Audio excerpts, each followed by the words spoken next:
Alright, this is Andrew with Ottawa Inspections. We're doing a sewer scope today here in West Valley. We're at 4141 South Ottawa. We have the camera pushed out 114 feet. We're not quite to the city connection. I'm going through the roof stack, and sometimes when you go through the stack and then you go through a couple tight turns, you can't always reach the city line.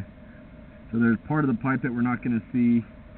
If the seller is aware of an access point outside, that would be the next best spot to try. And usually from there I can get all the way out to the street. I'd imagine this line has a clean out outside, but sometimes they get cut off and buried. So we're going to look at as much as we can, but we're not quite seeing everything. So it looks like clay pipe from what I can tell so far, based on that red terracotta color of the pipe. So far no standing water, which is good. That indicates that you have proper grade.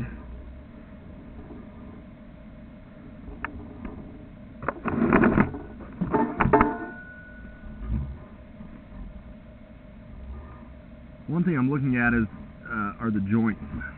You don't want the joints to be disconnected where they have offsets. Otherwise waste can get stuck and create a blockage. And so far it's looking good.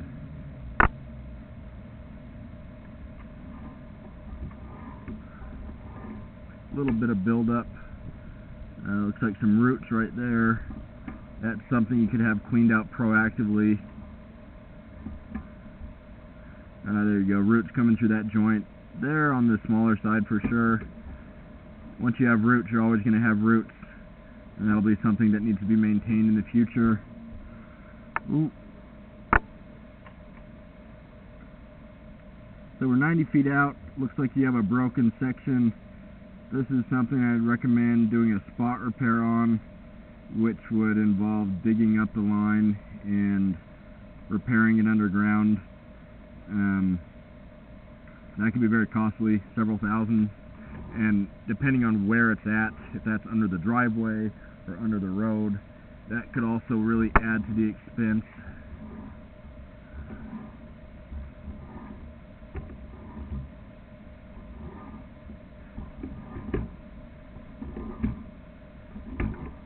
I don't locate lines, but if you have a specialist come out to quote it, they can not only locate it, but tell you how deep it is and give you a price to have it repaired.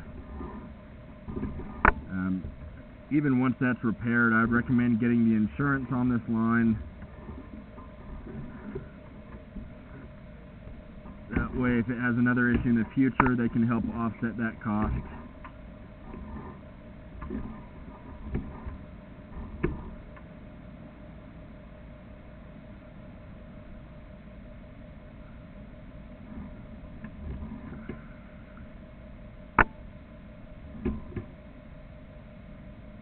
Trying to get a good look at the pipe here to see if that's cast iron.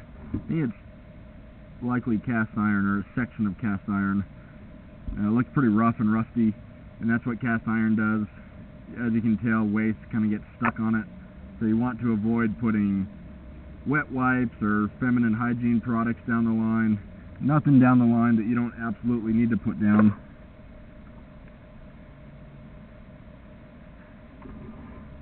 Now we're transitioning to ABS, it looks like. One of the downsides of ABS is that the joints where they are glued are more prone to crack than some of the newer PVC fittings. And it's tough to inspect for because most of these pipes are concealed, since this house has a finished basement. So to recap, we weren't able to see the entire line. The most important item would be that broken piece of pipe. I'd recommend getting a quote to have that repaired. I'd also recommend the insurance on this line. And the idea with that broken pipe is, first, waste can get stuck on it and create a blockage to where it backs up. You obviously don't want that. The other issue is that just regular use, water can now get through that joint and cause settling in that area, and as that pipe moves around, and settles, that can make it more likely for something to get caught and create a blockage and then back up. So I'm going to end this recording now.